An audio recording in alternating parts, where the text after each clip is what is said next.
Our speaker tonight, who I'm sure that many of you have heard of, but for those of you who are not familiar with yet, this is Miss Catherine Bernard.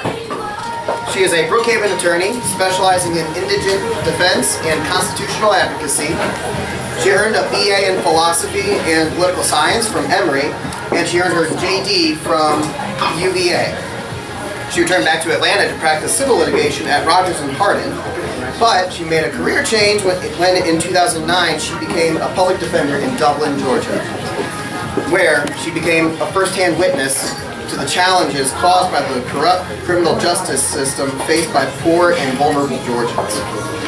She moved to Brookhaven with her husband Eric in 2013 and became chair of the Brookhaven Redevelopment Referendum Committee, where she led the fight against the Redevelopment Powers Law in November 2014, which I'm sure that she would be very happy to give you a quick little rundown as to exactly how that fight went and what that was about and how government overreach is prevalent in every sort of situation in our lives. She testified before the Georgia General Assembly on several important issues, including, but not limited to, the no-knock warrant and the Department of Community Supervision.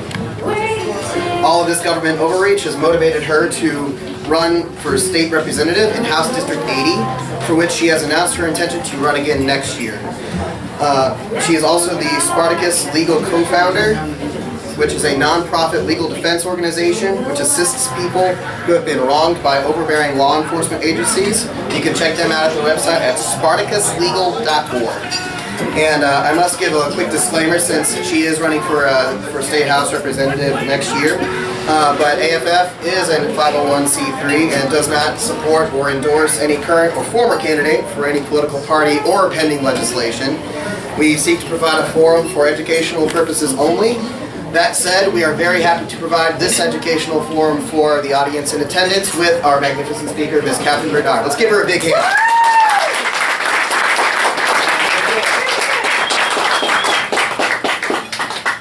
Well, thank you so much for the great introduction, Nick, and thank you all so much for coming out on this rainy Tuesday night to this. I'm just overwhelmed by the folks we have here. It's definitely a diverse crew from all over the metro area, all over the state, different levels of involvement and interest in criminal justice reform. And that's what I'd like to do tonight is kind of give an overview, something that will hopefully be of interest to even the most seasoned activists, because I know we've got a couple of them in here, but also some of the folks who are a little bit newer to, what's going on with criminal justice reform in Georgia. Why should we be worried about it in the first place? So I was gonna, there's just so much to talk about on this.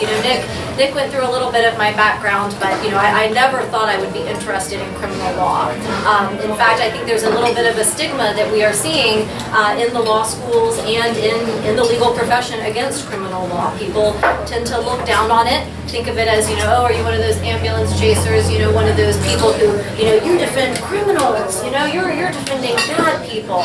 And I think that has contributed to a little bit of a stigma for the profession. So I'm excited about the opportunity to work on reclaiming this as an issue that really all of us should care about, as Americans, because that's what's at stake here, our freedoms and liberties.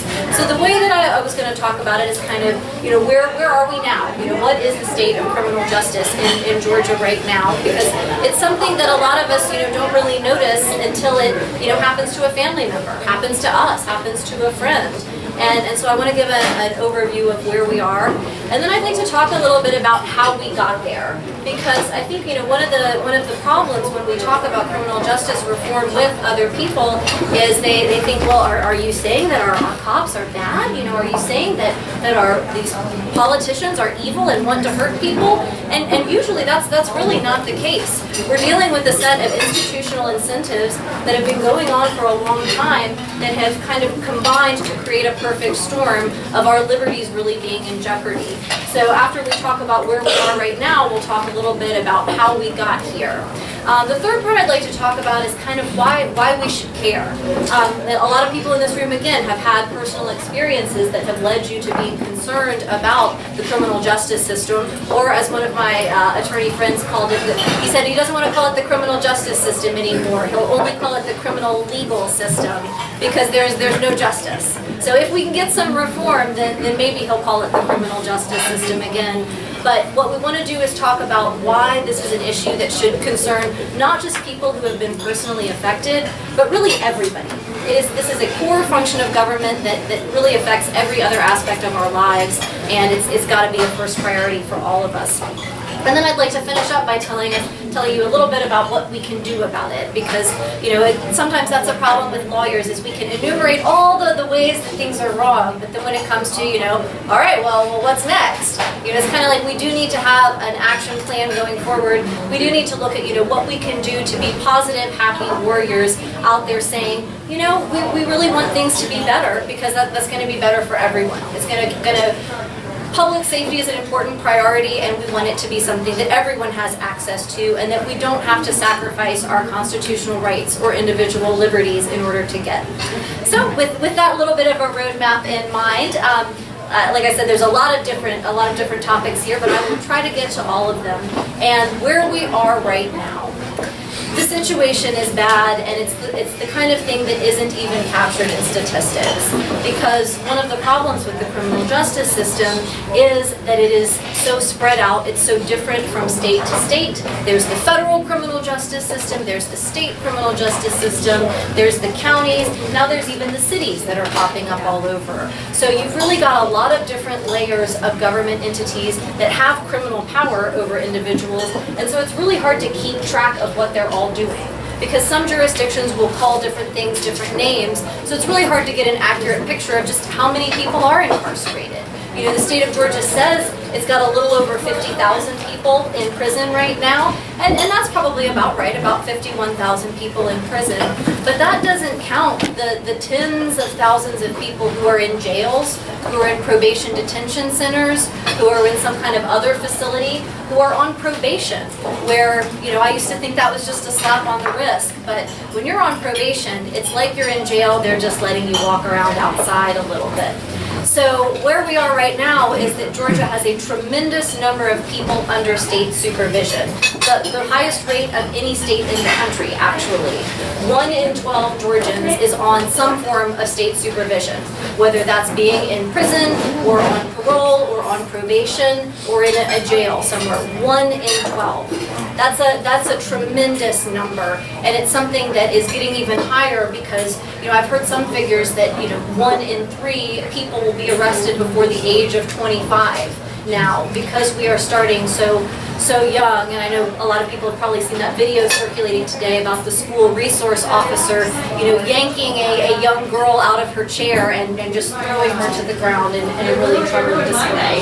So where we are is we've got a lot of people in the criminal justice system, and it's gotten to the point where people are acknowledging that it's unsustainable. That's why we have had the move towards private probation in Georgia, something that's been happening over the past decade. So now you can be put on probation with the state, or you can be put on probation with a private company, where they have the authority to, ask you to check, well, not ask, to tell you to check in, to search your home. You have to give up your Fourth Amendment rights to be on probation. They can search your home, they can search your car, they can stop you at any time. So we've got a lot of folks who are in this situation. And the big question that we have to ask ourselves is, do all of these people deserve to be in that situation? Because that's the fundamental assumption about the criminal justice system right now that I think needs to be turned on its head. Is a lot of us have assumed, well, if somebody's arrested, they probably did something wrong. Maybe they got the wrong person, but probably this person did something wrong if they're in the clutches of the criminal justice system. It's a pretty common reaction. I think a lot of us have it, and a lot of us grew up not having a lot of contact with officers and that sort of thing. So where we are right now in the criminal justice system is that assumption does not hold. And that was something that I saw when I became a public defender and started to see the calendars of, what are the cases that are going through the criminal courts. And this is not something I have ever seen captured in a statistic of just, what are the cases that are going through the average court in Georgia. But I can tell you from observation, and I've practiced in circuits all across the state, that it is overwhelmingly drug cases. you will see calendars where half of the cases are people who aren't even accused of hurting anybody else. You see people are being accused of possessing some kind of drug.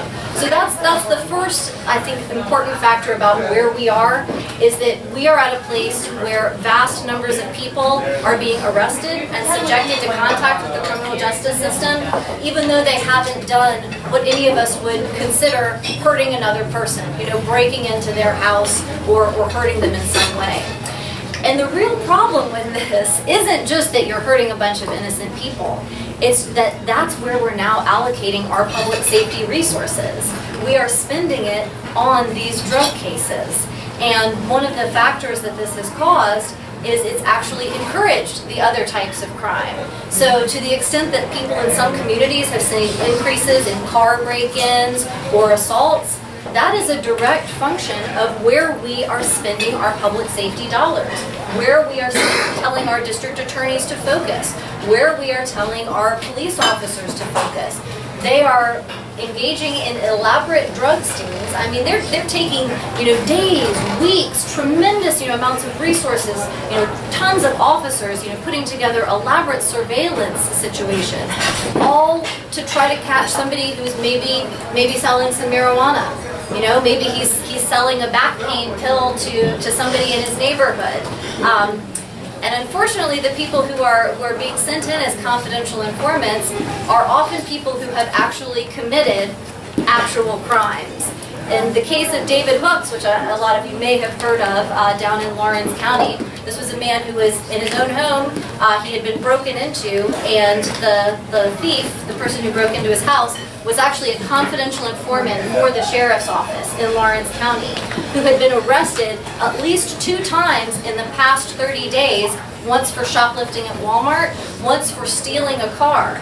And both times he was let back out of jail under the condition, well, see if you can go make some drug cases for us, and then we'll go easy on you. This is just a beyond backwards way to allocate our resources. We are literally rewarding people who commit crimes against other people if they can help us perpetuate a drug war that has, judges and legislators will all acknowledge that it has been a complete failure. It has not reduced the rates of drug use or anything like that. It has created a lot of criminal problems. So that's where we are right now. We are allocating our public safety resources to things that are not threats to public safety. And that has caused a lot of distortions in the system. And that's where I wanted to talk about kind of how we got there. What are the mechanisms that are happening in the criminal justice system to get us to a place where most of what district attorneys and law enforcement officers do every day is not directly tied to investigating and deterring real crimes against people. So I wanted to talk about some stuff we've heard in the news about the grand jury system. Now, again, I know we're dealing with lots of different levels of familiarity with the criminal justice system here, but the grand jury was, it was originally supposed to be a check on the government's power to haul you into court. Because it's a big deal to just get accused of a crime. It's one thing to say we're all innocent until proven guilty, but when you're accused of a crime, you are placed on a bond. You're arrested and you have to pay a bond in order to get out of jail. And that bond often comes with extremely restrictive conditions. So people who have been arrested, they're put on a curfew. They're forced to take random drug tests at their own expense. They're limited from going to certain places. Their freedom of association, they're not allowed to talk to certain people. And this is all without even being convicted of a crime. These are people who are simply accused of participating in criminal activity. So the grand jury system is supposed to govern, who goes to trial. Who is the government allowed to say, we have evidence that this person has done something wrong and we need to haul them into court. But before they can do that, the government has to present it to a grand jury, which is made up of the citizens of the county, and they are supposed to say, well, yes, we agree, there's probable cause for a crime. But the grand jury system is being systematically corrupted. It is being put under the control of the prosecutors, even though the authority rests with the grand jury itself. The grand jury is supposed to be an independent creature. It is supposed to be able to say, you know, I really don't think you made your case here. I really don't think you have shown us that this person is actually, you know, that there's probable cause that they've committed a crime. But that almost never happens. You talk to people who have served on grand juries, and you know, rubber stamp doesn't even begin to describe it. You know, the district attorney is taking these cases through. Defense attorneys have no access to the proceedings. Defendants have no access to the proceedings unless they're government officials, in which case they get to sit in there and make a statement. That's a privilege that other citizens don't have, and it's a sign of how two-tiered our justice system has become. There's one set of rules for government agents and one set of rules for people who aren't working for the government in an official capacity. And not only is that a problem for, you know, a society of equality under the law, but it's a problem when their standard is actually lower. You know, we're paying these people to keep us safe. We're paying them to go and carry weapons around, and they're being held to a lower standard if they do something wrong.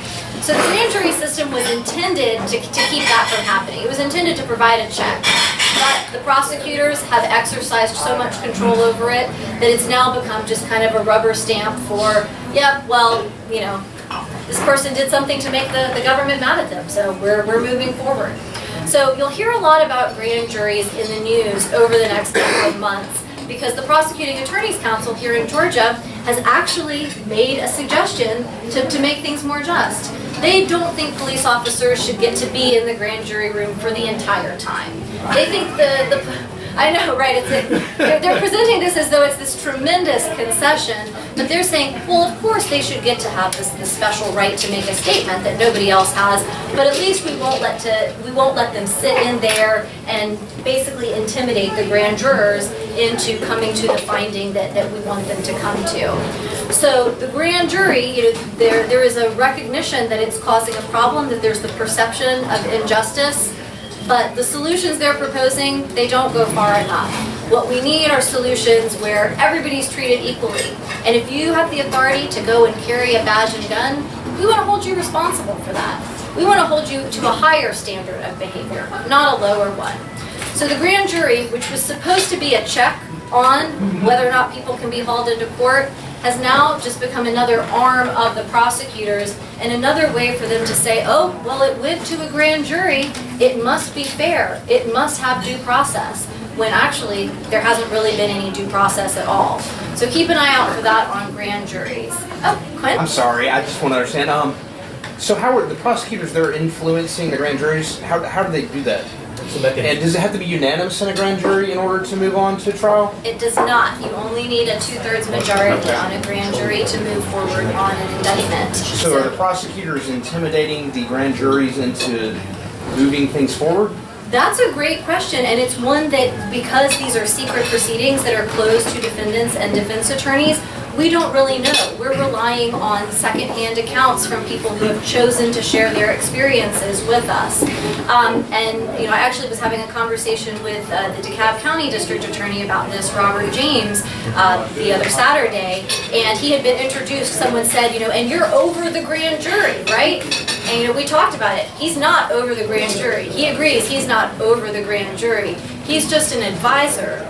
But someone who is just an advisor who can present it as, oh, well, I've got the experience, I know what to do, y'all can just go along with me. That's what we're seeing on grand juries. Not so much an explicit intimidation, but just like the AJC report that recently found, you know, 171 people had been shot by police officers in Georgia in the past few years. 0 had been prosecuted.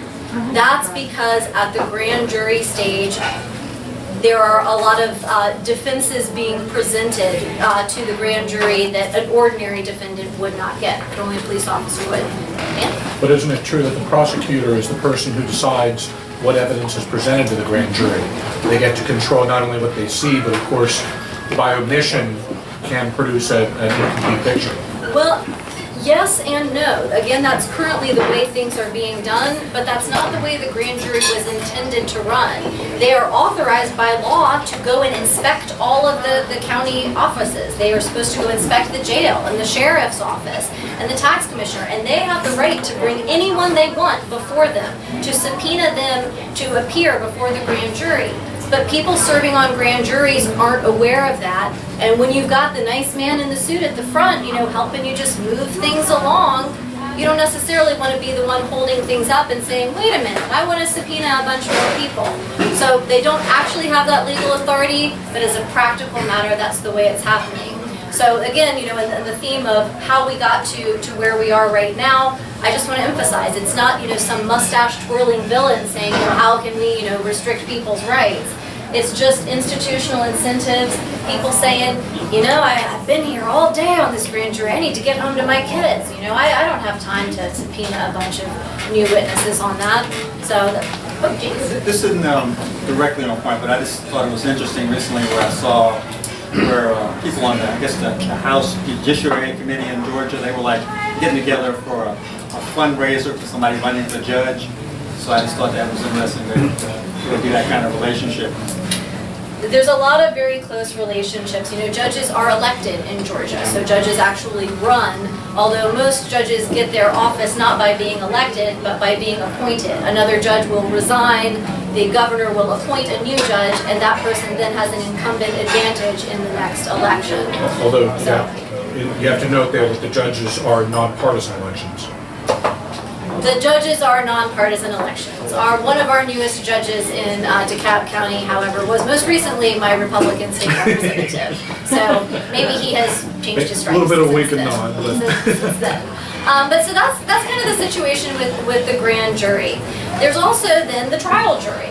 Once something gets past the grand jury stage, then the person is prosecuted, brought into court.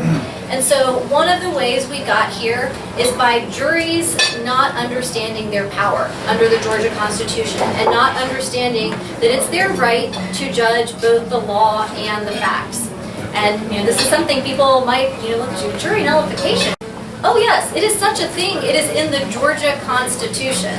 Article 1, Section 1, Paragraph 11. Easy to remember, 4 1s right there. The jury shall be the judges of the law and the facts. That means if a jury hears somebody, they brought somebody in for, a little bit of marijuana, a Xanax, something like that, that jury has every right to acquit that person, even if the facts show that he or she did commit that act. And there's been an idea of kind of marginalizing jury nullification. That could be used for dangerous purposes. That could be used badly. It's a scare tactic. Jury nullification has been part of our legal tradition since well before the United States. Part of English common law, part of the colonial efforts to resist, the royal governors. Jury nullification is a crucial part of having a jury. Because if your jury is only allowed to say yes or no to what the government is arguing, it has no independence, then it's not operating as an actual check on the criminal justice system as it was intended to do.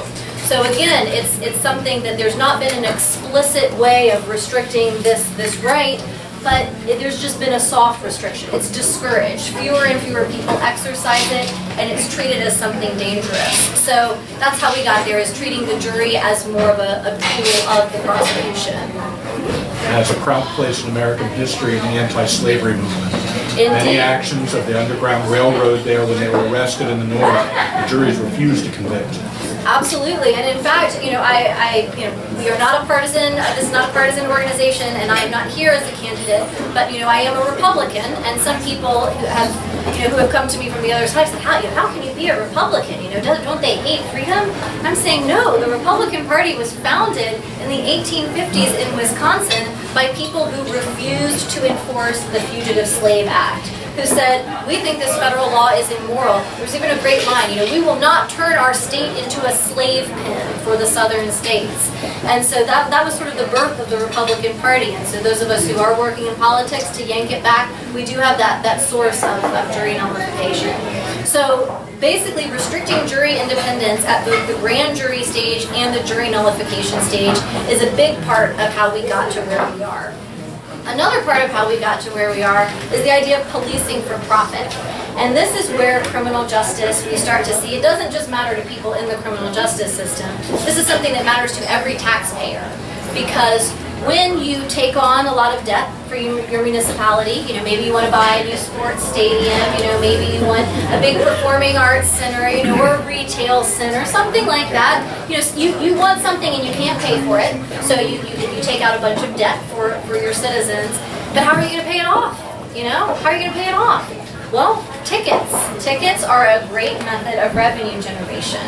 And so that's why you see a lot of these local police officers having to write so many tickets because they got to pay for themselves. They've got to pay for that fancy new tank. They've got to pay for that, new bulletproof armor that they're buying and that new vehicle they're getting. So that's the revenue generation part of policing has been a big contributor to the problems we see in the criminal justice system.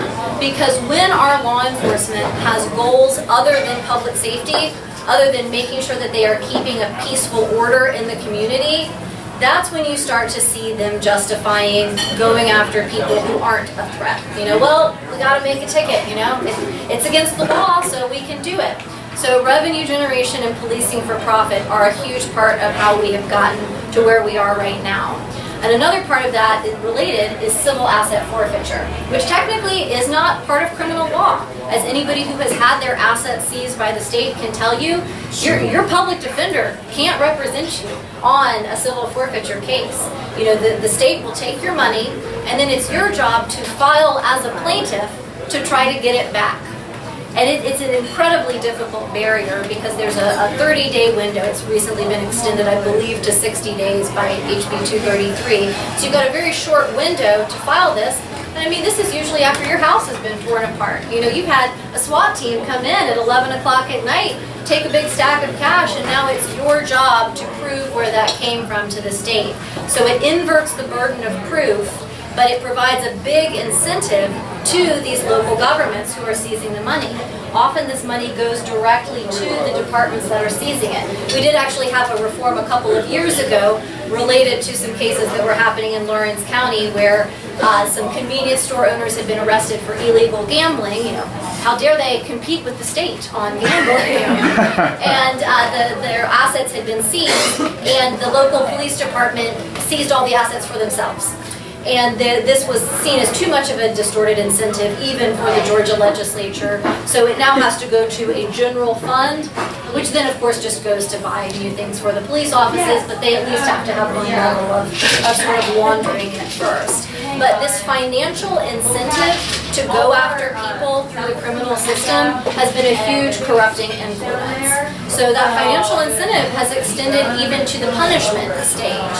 So you hear a lot about for-profit probation and for-profit prisons. And Georgia is, again, we are a national leader on for-profit probation. We are one of the we're one of the first states to do it, and we're one of the first states to have private companies being in charge of people criminally. And I will say, these, the private probation companies are excellent lobbyists. They often have seminars for judges, particularly municipal judges. They like to have these in places like the Bahamas, sometimes on a cruise ship. Very, very generous opportunities for judges to learn about the law from these completely unbiased folks at the private probation companies. And again, I want to emphasize, these individual people are often, good people. They believe they're doing the right thing for the community. But they have become part of a system where the financial incentives have become so distorted and spread out over a whole burgeoning prison industry that they can do a lot of damage just by trying to make a living. The for-profit prisons, I will warn you, I think those are a little bit of a red herring because public prisons make a lot of profit too for the government. Federal prisons, in fact, there is the Department of Corrections, the Federal Department of Corrections actually has a corporation that sells prisoner labor to companies that are looking for, stitching or various other manufacturing tasks. And of course they have to, they can pay much less than minimum wage for that. And so the public prisons are turning a big profit too. It's just, it's harder to track exactly who is profiting. I've noticed at the municipal level, you'll often see the jail crews out, cleaning up, doing some landscaping. As a public defender, I had a client who did concrete work, and man, he was always getting arrested in the summer, like right when they had some projects to do. And so really you are seeing forced labor, and that provides a powerful incentive, because when you're struggling on your budget and you're looking for ways to make ends meet, it's sure useful to be able to rely on somebody who you have complete control over, that you can just take back to the jail when they're done. So. And it's actually much more systemic than that. To give money to somebody in the prison there, that mostly goes through a corporation called JPay, and you'll pay $8 to $12 on one transaction to put $60 to $100 into their account. There is only one way that they can make phone calls. I hear a lot of people there when they first have a friend gets arrested. I can buy them a phone card and send it to them. Absolutely not. They have to pay cash and use this crappy system that they're paying dollars a minute to make a phone call. They often have a contract with a company like PayTel, and this is even going to the point of when you want to visit with your loved one in jail or prison. And remember, if they're in jail, they have not even been convicted of a crime. This is still just an accusation at this point. This person, you will be charged to visit them through a video conference, and people also don't realize you don't really get that much in jail or prison. They have to buy their own soap. They have to buy their own underwear. They have to buy just basic things, and they can't even have their loved ones bring them in. They have to buy it from the commissary. So the financial burden is just tremendous, and there are a lot of people who are benefiting from it. Put the other one on. They charge them for the days they're in the prison. There are some issues with that. They're not allowed to technically charge them for being in prison. As a practical matter, it ends up being like, well, if you want to eat, more than they're often giving them 2 meals a day in a lot of the prisons, and it's not like they're great meals to begin with. So it's a pretty heavy financial burden on people, and that's how a lot of people have become invested in the system and reliant on it without even realizing it. The prices are jacked up like 3 times. Exactly. So a lot of people are making money off this system. Yeah, a lot of people are making money off this system, and that's creating some really distorted incentives. So in terms of how we got there, that's the outline of it. There's other factors. As I mentioned, the drug war is a big engine behind this. People's perception that crime is rising, and that we need to be tough on crime. We need to continually spend more money on law enforcement, even absent any kind of accountability mechanisms. That's how we got to where we are right now. In terms of how we can talk to people about this and why this is something that everyone should care about, it really does have impacts just throughout our entire lives in our political system. We've talked a little bit about the revenue and what it means for your government, whether it's your city government or your county government or your state government, to be dependent on the profit it makes from prisoners, because that is going to make them need to have more prisoners. If they have a contract with the local correctional facility that guarantees an 80 or 90% bed filling rate, they're going to try to keep that. So this is something that, economically speaking, it impacts every taxpayer in a community. Do you really want to be reliant on forced labor for what's going on in your town? And most people are not comfortable with that. But really, it has larger constitutional implications for our entire society.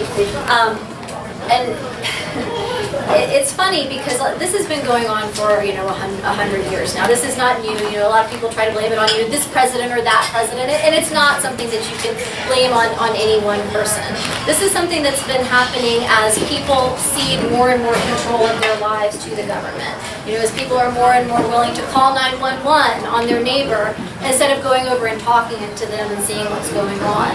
This is what's been causing it to grow. And it's something that actually affects the way we interact with each other.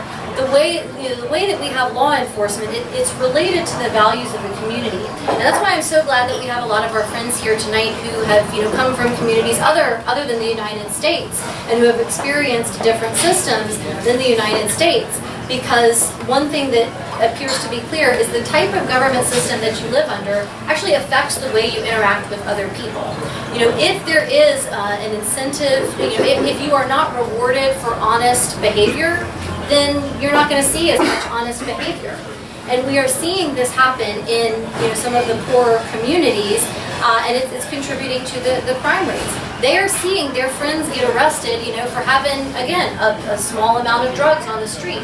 And when you see your friend getting harassed, hauled into jail, treated terribly, even though he hasn't hurt anybody else, then you're in a situation where you're thinking, so what's the point? What's the point of me being virtuous and following the law if I'm going to be treated like a thug no matter what?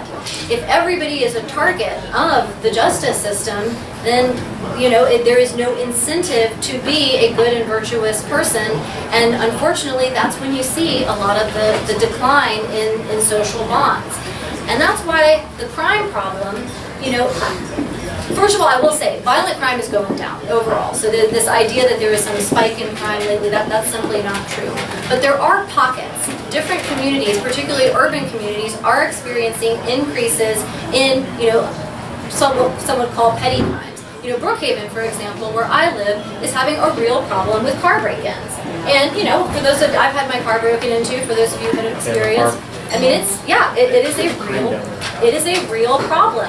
And this is the kind of thing that if a person experiences this, it's probably going to make them think like, yeah, we really need to put more money into the criminal justice system. How are they not catching these people who are breaking into cars? But they don't investigate them. That's it. You're exactly right. That's what's happening is, like we talked about before, the resources are getting poured into investigating things that are not, that are not actually threats. And so individuals who are committing crimes, they're back out on the street. There's no investigative power being put into those cases. My office was broken into a couple of months ago this summer during the election. The guy turned himself in and there was still no investigation afterwards. I mean, he came back to the scene of the crime and turned himself in, but the police officers, they could not have been less interested. If it doesn't involve guns or drugs, it's, they don't even report it sometimes because an unsolved burglary will, reduce the statistics that they can submit for federal grants and other incentive programs. So what we're seeing is, everybody needs to care about public safety reform because if we're not allocating those resources right, you and I are going to be suffering more of those crimes. People are going to be more emboldened to break into cars, to break into houses, to commit crimes because, A, they've got nothing to lose. They know they're going to be harassed by the police, no matter what they do. There's no incentive to be a good citizen. And B, they've got nothing to fear because they know that the their resources are going to be directed somewhere else. So public safety reform is something we all need to care about as potential crime victims. Because people paint, the criminal justice reform effort as, oh, you're pro-criminal. You don't care about the safety of citizens. Actually, we care about it far more than the people who are supporting the status quo. Because the status quo is where we're seeing, more and more of these petty crimes and break-ins. So in terms of why everyone should care about this, we've got the financial incentive, we've got the personal incentive. But we've also got, dare I say it, the moral incentive. Because right now what's being done in our name is just horrific. I became active after becoming a public defender because I talked to so many families who were just baffled. Why is this happening to us? Why were these people able to come into our house? No one had even been accused of a crime, just on a search warrant. Take all our stuff, charge us with the crime. Why are they allowed to do that? And they are allowed to do that. They get away with it all the time. It's pretty much allowed these days, and that's being done in our names. We are seeing fathers ripped away from their families. People who want to be supporting their children, who want to be productive members of society, they're being ripped away and thrown in prison, leaving their family to maybe have to go on welfare benefits, to be vulnerable to all sorts of economic hardship and family hardship, and see kids, growing up without a parent. We are doing this. This is the kind of thing that it's okay to subject someone to. It's okay to subject someone to the criminal justice system if they have committed a crime. If you've stolen from somebody, if you've hurt somebody, it's okay to do that. But at the point where we are consigning tens of thousands of people just in Georgia to this treatment, when they haven't done that, when they aren't a threat, that's when it does become a moral issue. And I'm glad you brought up the Fugitive Slave Act, Dan, because there are more black men in prison in the United States today than there were enslaved in 1850. And that to me is just a shocking statistic, because the impact that our criminal justice system is having, for all that people want to talk about income inequality as something we need to fix with minimum wage and other government interventions, we don't need government interventions to fix this equality. We just need to stop hurting these people who haven't done anything wrong. That is the way to helping them. We don't need an extra social program. We don't need to, create some complicated bureaucracy. We just need to stop hurting people who haven't done anything wrong. So that moral imperative is there. And from a rule of law perspective, and this is where it gets a little esoteric, I'll try not to get too lawyerly on everything, but it really has eroded the rule of law. I find it frustrating as a lawyer, someone I've studied law my entire life, people will ask me, well, is this against the law? If I take this action, will I get in trouble? Will a judge find me guilty? I often can't answer them, because there is so much discretion in the way a prosecutor charges things, the way a judge will find something, that I can't give a clear answer. And when you're in a society where there's not that predictability about what's going to happen, respect for the rule of law is completely eroded. It becomes an arbitrary enforcement system where people can't rely on it to protect justice. So our Constitution is undermined by this kind of police activity, by going after people who haven't hurt anyone.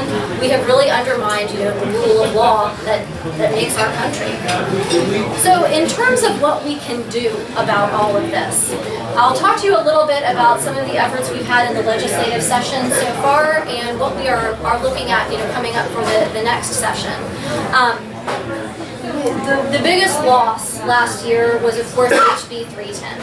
HB 310 passed, and it created the largest law enforcement agency in the state of Georgia, the Department of Community Supervision, which, as I told Governor Deal when he was with his lovely wife, it really sounds like something out of George Orwell's 1984, the Department of Community Supervision. I mean, it's the government that needs more supervising, not the community. But what they're doing with this Department of Community Supervision is they're acknowledging that the system has become unworkable. We have so many people on probation, so many people in prison. If we are pulling so many people away from gainful employment, from their families, that we've got to do something about it. But unfortunately, their solution went in exactly the wrong direction. It went in the direction of more government control over individuals. When you have too many people on probation, well, what's their answer? Make it easier to keep more people on probation. And that's simply not what those of us on the ground in the criminal justice system have seen. We have got to address this front-end problem of bringing people into the system who don't deserve it. We have to save this treatment for people who are actually threats to public safety, not people who have just, been guilty of obstruction, or saying something wrong to an officer. We want to save it for people who are actually threats to public safety. So the Department of Community Supervision passed. So that we have that now. Probation and parole are now combined, and one of the justifications for this is that, and this was told to me by a district attorney, is that, well, if you've got a mom on parole and a dad on probation, and then the kid is on juvenile probation, what we'll be able to do is just have one officer for the whole house now. And this was supposed to be a this is supposed to be a selling point. And my thought is, why do we have all these people on probation and parole in the first place? And one of those reasons is that Georgia is the only state that treats all traffic tickets as criminal misdemeanors. In Georgia, if you get pulled over for speeding, you can get a year in jail and a $1,000 fine, and it's not that way in other states. So there is a study committee going on that Senator Harold Jones is putting forward this fall about taking some of those traffic offenses out of the misdemeanor category. I don't think we need a study committee. I have not found anybody who actually says, yes, it is a good thing for Georgia to be this bizarre outlier in the United States to put so many people on probation for something as simple as speeding. Right? I just wanted to ask you, is it one of those laws that's on the books, or are people actually going to jail for a year and being fined $1,000? Because Lord knows I've been pulled over speeding a lot. I am sympathetic. I have been pulled over a few times for speeding myself. I didn't hear you. I'm sympathetic. I've been pulled over a few times myself. And yes, it is actually being used in that way, typically as more of an add-on in another case, when there's some other offense. But the threat is there. And I have seen it used against individuals in court before. I have seen people locked up over speeding tickets. And nothing else, just you were speeding, you're going to jail for a year? Yes. Did you just piss off the cop, or was he creating a problem for you? No, I have, it's basically judges will do what's called a trial tax, where if you accept a plea, then you will get probation or some agreement. But if you want to fight it, if you want to have the opportunity to tell your side of the story to a jury, no matter what happens, the judge will give you jail time. Not all judges do this, but some of them do. Except for that plea deal. And this is, it's an way of getting people talking about the criminal justice system, because we've all had speeding tickets and it doesn't seem like that big of a deal, officers usually nice, that kind of thing, but the problem is that they do have that power to use against someone that maybe they don't like the way they look, maybe they're looking for some reason to accuse them. That law gives them the pretext to do it, so that's why it becomes such a big problem. So that's one of the things we can do, is just emphasize that Georgia does not need to treat speeding as a criminal misdemeanor. We need to get in line with the rest of the states and treat it as something much less, as a citation, as an ordinance violation, rather than an actual criminal misdemeanor. So HB 310, like I said, that was a loss. That has gone into effect, and we do have this larger law enforcement agency. But we did have a couple of victories too that were pretty exciting, that I think show that we can make a difference when we are talking to people talking to legislators about the criminal justice system. And one of those is on no-knock search warrants, which a lot of folks have probably heard of. And a no-knock search warrant is when they don't have an arrest warrant. They haven't charged anyone with a crime. They are just looking for evidence of a crime. This is a search warrant. So they will serve these search warrants without knocking first. Just take the battering ram, bash down the door, often in the middle of the night. This is the kind of raid that resulted in the severe injury to baby Boo Boo up in Habersham County, where a flashbang grenade was thrown into a playpen, and actually the officer said, well, it was their fault for putting the playpen in that hallway. That is actually their argument in the civil case. That was their argument.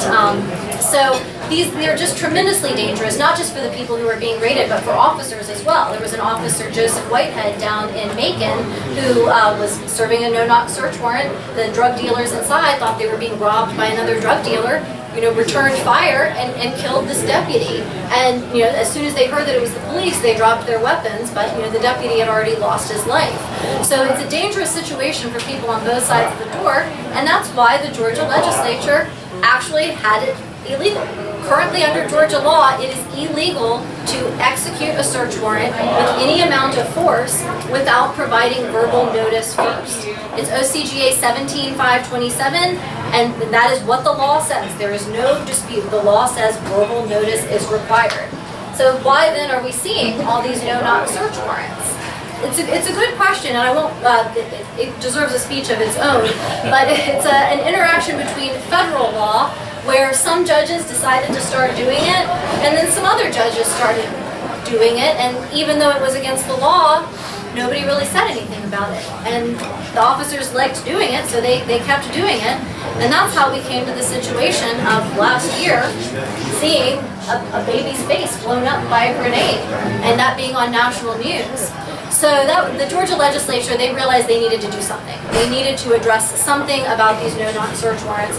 So what they decided to do was try to legalize them, because that was the problem. When the police are engaged in illegal activity that is causing loss of life and danger, my thought would be, why don't we just enforce the law and keep it illegal? But the reaction of the General Assembly and the Prosecuting Attorney's Council was, oh no, we need to legalize it in order to restrict it. Yeah. Folks, don't ever fall for that. That is always always an excuse for the expansion of power. Because remember, if they're abusing this power, if they're going against the letter of the law on this restriction, what makes us think they would abide by a new restriction? You know, it doesn't make sense. And that was a success story. We were actually able to stop 3 efforts to legalize no-knock search warrants. It will be coming up again this spring, so we have to keep an eye out. But that was an example where we successfully talked to enough legislators, enough people from across the state, and said, look, we like the Constitution. You know, some of us are with the Black Lives Matter movement, some of us are Tea Party constitutionalists, but all of us can agree that knocking someone's door down in the middle of the night when you don't even have a warrant for their arrest is not acceptable. So that was a big victory, and it shows we can do this. We can actually step up and make a difference. We had another victory. The prosecutors tried to expand search warrants. You know, make it so, well, you can get a search warrant if you think there's a crime that's about to be committed. Kind of a minority report situation, you know, a pre-crime, you know, well, we think you might do something, so we should be able to get a search warrant and come into your house to check and make sure that you don't do it, I guess is the rationale. And what was really scary about this incident is the interaction of the criminal defense bar. Criminal defense lawyers have it rough. You know, you are treated terribly in the courtroom. You know, like I said at the beginning with the stigma, you've got the prosecutor, you've got the judge, you've got the sheriff, you've got a bunch of people in the courtroom who kind of feel like they're on the same side. And then there's you, the defense attorney, who's always the fly in the ointment, you know, the one who's messing everything up. They're trying to just push past you. But this has created kind of a Stockholm syndrome in the defense bar a little bit. They're so afraid of the situation getting worse that they're not always willing to fight to make it better. And so on the no-knock search warrant legalization issue, I am sorry to say that some of the folks in my professional organization actually fought me on that. They got angry at me. They said, why are you getting in the way of this advance? You know, we're never going to be able to get them to not do no-knock search warrants. We'll never be able to do that, so why don't you just go for this restriction? It's better than nothing. And this is where I always think of Morton Blackwell's phrase about all progress is incremental, but not all increments are progress. And that's a classic example of what we are facing right here, which is that increment is not progress. When you legalize a dangerous practice, that's not progress. So the defense bar, unfortunately, like I said, they're feeling a little beaten down, and that's why it's so important for those of us out in the community to say, hey, we're on your side. We're on the side of the Constitution. We're on the side of the little guy. We're on the side of justice. So that's where I want to emphasize the difference between confrontational and access-based politics. Access-based politics relies on being in people's good graces. It relies on being able to go to the judge and prosecutor and say, you know, my client really didn't do anything wrong. Why don't you give them a good plea deal? And then we'll all get to go home. That's access-based politics. And you can do a lot that way. You can get people to feel sorry for you, to be nice for you. But what I'm telling you tonight is that we are past the point in criminal justice reform where access-based politics is going to work. The Governor's Criminal Justice Reform Council that was put together in 2013 and formed the basis for this legislation, if you look at who is on this Criminal Justice Reform Council, they do have one public defender. Bless her heart, they've got one public defender on there. They have multiple prosecutors, of course. So with the one public defender, they actually have more representation from the Georgia Chamber of Commerce. They've got a lawyer from Home Depot and a lawyer from Georgia Power are on there. So they actually have more representation than the defense bar when it comes to criminal justice reform. But this Criminal Justice Reform Council is made up of people who don't see what's on the front lines. They don't see what's going on, and they're telling themselves that everything's working all right.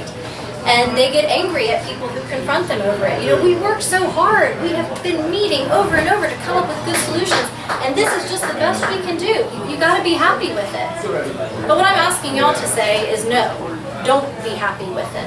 Because when it comes to our fundamental rights as Americans, as human beings, to be free of government overreach, when we're just living our lives, you know, freedom of association, freedom of speech, we shouldn't have to be dealing with the government violating those rights. And so the time for compromising on that is, I think, over. We do it respectfully, we do it politely, But I no longer, when I meet a prosecutor who's trying to send my client to jail on a drug crime, I say, so when are you dismissing this? They say, what plea do you want? I want a dismissal and an apology. And you probably need to pay the costs of that this person has had to go through. And it does sound a little funny. It sounds a little funny because we are so used to this system of respect for the rule of law. But what I am hoping to show, and there's many cases that help make this case, what I'm hoping to show is that the criminal justice system has progressed beyond the point of deserving our reflexive respect. When you hear about someone who has been charged with a crime, it is not safe to assume that probably they did something wrong.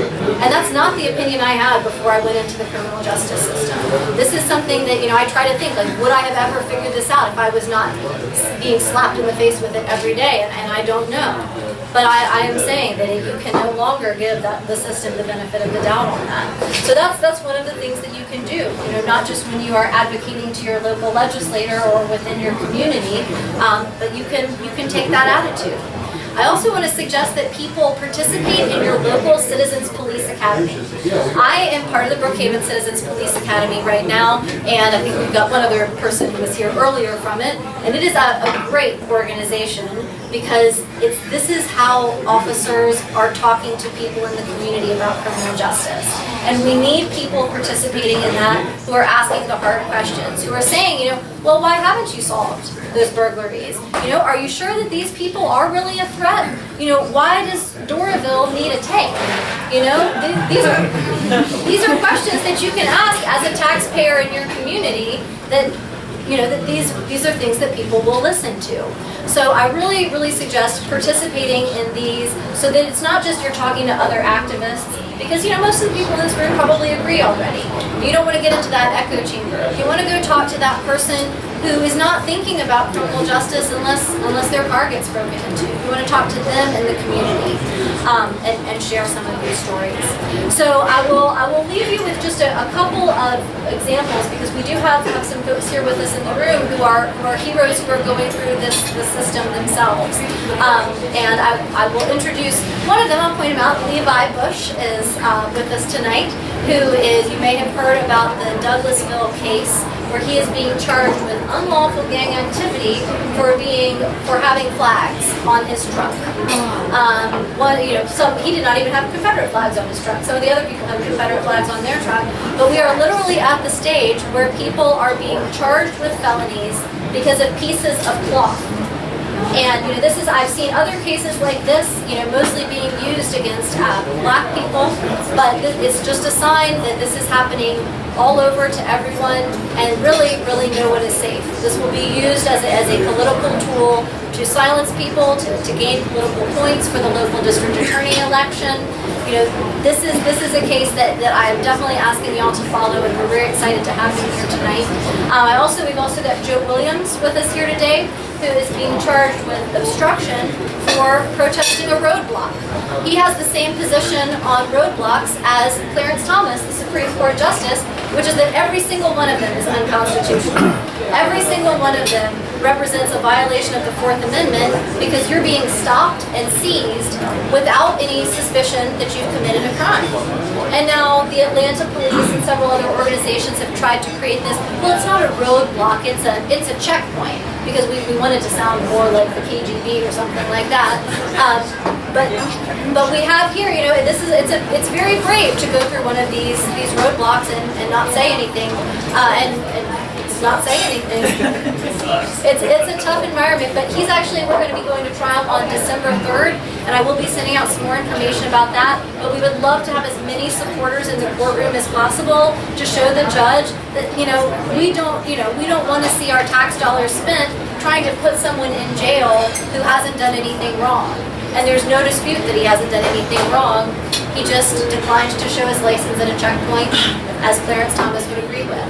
So we've got some really great people who are personally experiencing the effects of this system, and so I ask that you get a chance to talk to them.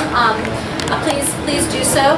And I'm also working on, how to structure legal defense for people in this situation, because as a public defender, I can tell you, when the police have just come and taken all your money and gone through your house, that's a bad time to have to hire a lawyer. You know, you've got a lot of people who are just not in a situation to be able to do that. And so we're working on ways that we can bring activists together to help these people and, you know, help get the word out. So I do have a little nonprofit. I don't know if we're going to be able to keep it as a nonprofit because the politics just get so inescapable when it comes to this. You know, you're talking about district attorney elections, you're talking about sheriff elections.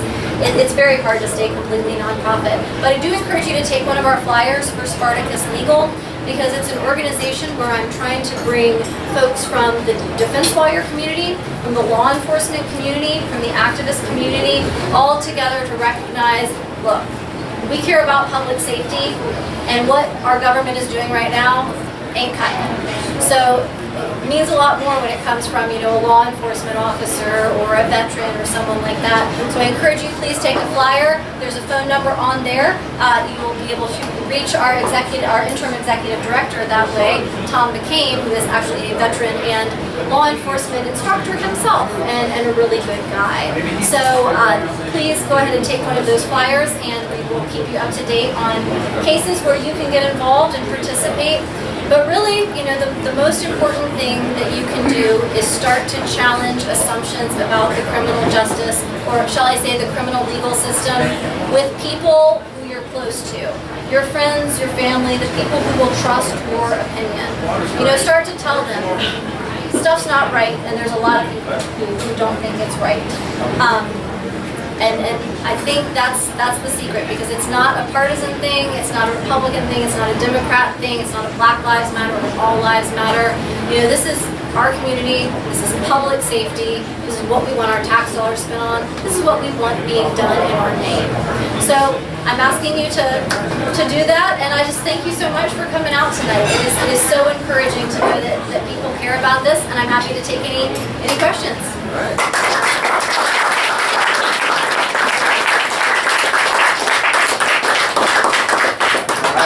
Well, that was fantastic.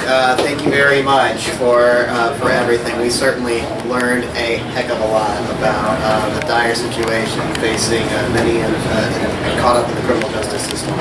I'll say that AFF is an organization dedicated to the foundations of a free society and liberty and freedom. So it's getting a little late, so I know that you guys, you are more than welcome. You are free to head out if you need to. However, I know I have a couple good questions for Ms. Catherine, and so if any of you guys, you're more than welcome to raise your hands, and we'll start asking some good questions. I will say that I'll exercise my host's right to ask you to toss out the first question, and maybe you can address the question regarding the drug war, and would it be a panacea to the criminal justice system and any of the bad incentives that are inherent in it, or would some of those incentives still remain even if we were hypothetically to end the drug war immediately tomorrow? Some of them would remain, but they would be trivialized. I just cannot emphasize how much it would help to end the entire drug war. And I was just talking about this at the Federalist Society luncheon today with the national security speaker. And the drug war is a threat to our national security. You know, it has created criminal cartels here in the United States, in Mexico, in Central America. You know, we are responsible for that. Our policies are creating this illicit market. So ending the drug war, it almost would be a panacea. It would get rid of so many of these unnecessary interactions between citizens who are not law enforcement and citizens who are law enforcement, because law enforcement are citizens. We don't want to ever make that distinction. If you take away a lot of those excuses for contact between peaceful people and law enforcement, then you're going to get a lot fewer of these shootings and tragic cases, because, you know, we'll just be leaving people alone. So I cannot emphasize, you know, it is not about, you know, it's not about letting people use drugs or anything like that. What it's about is the way we use our public safety resources, and spending it on the drug war is counterproductive. Great. Let's first question over here, Dan. I'm going to fan the flames here a bit and try to broaden the conversation. First with a quote from the Romans, corruptissima republica plurime leges, and the most corrupt state are the most laws, which speaks to the over-criminalization. I mean, under the Constitution, many of these things that are crimes under the federal government under the Constitution, those aren't federal matters at all. Those criminal matters are state matters, and forfeiture started at the federal level. It actually started in piracy, in seizing boats used in piracy, because you couldn't prove who the owner was. And that was a ridiculous justification used for the landmark case out of Michigan over the forfeiture of the vehicle that remains a terrible precedent. But the other points there is one is with the drug war, we have this terrible setup there where spaces in prison are being filled with nonviolent drug offenders, and violent offenders are being let out. Oh, absolutely. It's a huge resource allocation issue, and I can't emphasize how much this is a great issue to talk to people about who aren't connected with the criminal justice system. We are locking up the wrong people. We are letting violent, dangerous people out, and we are putting people who don't pose a threat in jail, and it is just unimaginably bad that we are doing The two this. places I'd like to broaden the discussion there are, one is there have been two Supreme Court precedents. 83, I think it was Tate versus Swift, and then 91 was here in Georgia, was Bearden versus Georgia, which were both about debtors' prison. And you now see it, especially with the private running of probation, where when the person on probation is unable to pay the fees, they go to jail. Right, And you also see unfortunately, people with alimony and child support, they become unemployed. And the loophole, as I understand it, is if the person is willfully not paying the debt, they can be sent to prison, but the only person who makes that judgment is the judge. And then the other one there, and I'll shut up, is that there's no mechanism right now in the legal system in Georgia for prosecutors to be held criminally liable for misusing their powers. oh, absolutely not. They have tons of immunity. There's very, very little accountability, and that is a huge issue. And yeah, debtor's prison. I mean, that is, as a practical matter, what we have, despite it going up to the Supreme Court as a Georgia case. So, yeah, I think Justin over there. Here, go ahead. Same question I asked you on Saturday, basically hypothetically, if one of these Do you think you could speak up? I can't hear you over here. Sure. So the question is, if one of these no-knock raids were to occur to me or a family member, friend, so forth, since it's the case that they are illegal in our state, what is the legal recourse that we have? Unfortunately, at the time of the incident, very little, because there is literally a military or paramilitary operation in your home. It is just the most terrifying, horrible thing you could imagine. There's very little immediate recourse you have. You know, try to call someone right away. Call 911. Call a lawyer right away, and see if you can have anyone in the house videotaping or taking pictures. That is absolutely something to do. But otherwise, your options are very limited at that time. You know, technically under Georgia law, you are allowed to resist illegal efforts to arrest.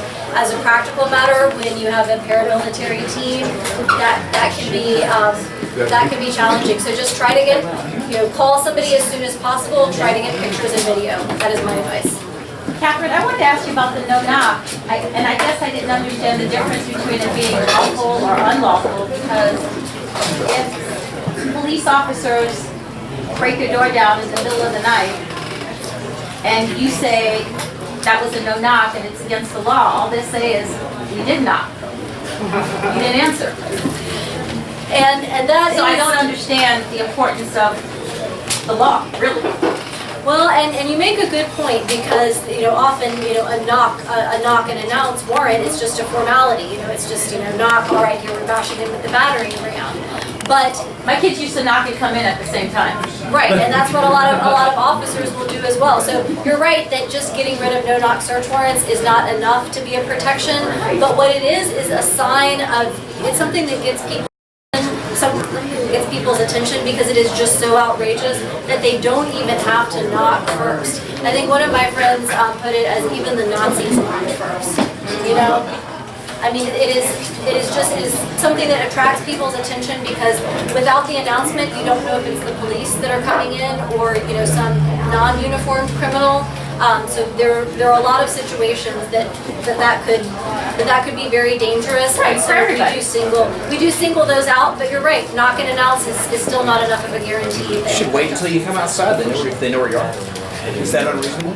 No, I mean, Private we're in a property, I world mean- where you can call the suicide prevention hotline and get shot by the cops. And people will defend it. Taking back on this resolution, because if there are convictions based on the evidence found from a no-no, could they be overturned because those are illegal? We are actively working on that. We are looking for good cases that will, we are looking for cases we can use to challenge the way that this law is being enforced. So if anybody knows of them, please call the number, send them into Spartacus Legal, and we are, working on bringing as much of that information together as possible, because again, there's been no centralized way to keep track of it, and we are looking for the case that will have the perfect facts, completely sympathetic facts that will be perfect to challenge this no-knock search warrant execution. So far, it's been kind of hard to find one. Questions? Okay, go ahead. I have a question. You said that becoming a public defender helped you open your eyes to our criminal legal system. Obviously, by speaking, it seems like you have a very non-interventionist approach to the government, approach to the legal system. Is that something that was shaped by you being a public defender, or Yes. to become a public defender? It absolutely was. Yeah, I think law school really teaches you to just sort of assume the value of your authority over other people. Like in law school, we can argue about how I should exercise power over you and what kind of power I should exercise over you, but the question of whether or not I should exercise power over you, that is completely off limits. Well, of course, what are you, some kind of crazy anarchist? So it's this very casual assumption that a lot of lawyers have that, the system is legit and there's a very high bar for, what the system has to do before it's considered illegitimate.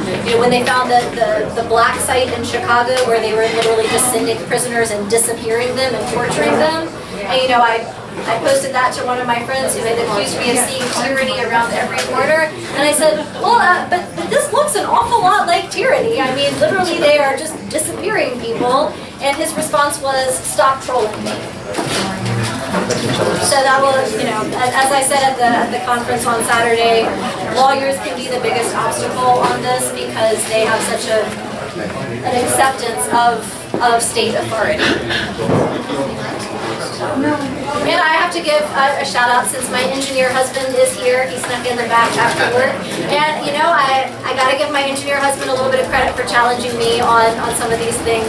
He did meet me while I still worked at a big firm, and we had some good discussions about the Fifth Amendment and constitutional rights. So I will say we do need a little bit more of the rational engineer scientist perspective in law, and a little bit less of the politician lawyer, well, is it true? I mean, can I argue if it's true? Like that's the approach that we take.